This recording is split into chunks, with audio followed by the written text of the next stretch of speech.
بعض المرات الأمور كتخرج على السيطرة، كتحس باللي قاع البيبان تسدوا في وجهك، ولكن هذه هي الحياة.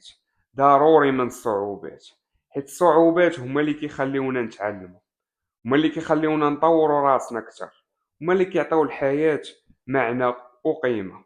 تخيل معايا حياة بلا تحديات، بلا لحظات صعيبة، كيفاش غادي تكون؟ غادي تكون مملة.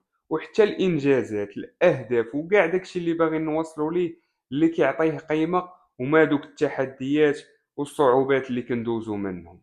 فكل ما كانت صعب، كل ما غادي تكون النشوة والفرحة اللي غادي تحس بها من تحقق الأهداف ديالك كبر.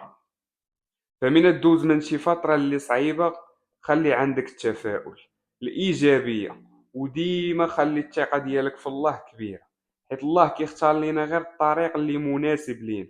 واخا بعض المرات ما كنفهموش شي حوايج، كنسولو راسنا علاش انا كيوقع ليا هاد الشيء، ولكن ما كنكونوش عارفين بانه داك الشيء كيوجدنا لهاديك الحياة اللي حنا باغينها. فديما كون ايجابي، ديما كون متفائل، وديما توكل على الله، وما تستسلمش، حيت الاستسلام هو أسوأ قرار ممكن تاخده في حياتك. حيت كتكون بيدك اختاريتي حياة اللي عامرة بالندم، كتكون فتحتي صراع مع النفس ديالك. تعرفتي شنو هو أسوأ شعور ممكن يحس به الإنسان؟ هو يفيق واحد النهار يعرف أنه كان بإمكانه يدير شي حاجة اللي كبيرة، ولكن اختار راحة واختار طريق الأعذار الكاذبة.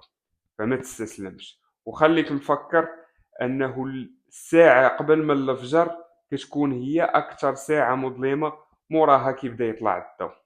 فعيش، تقاتل على داكشي اللي باغي، استمتع، واهم حاجة ابتسم وسط العاصفة.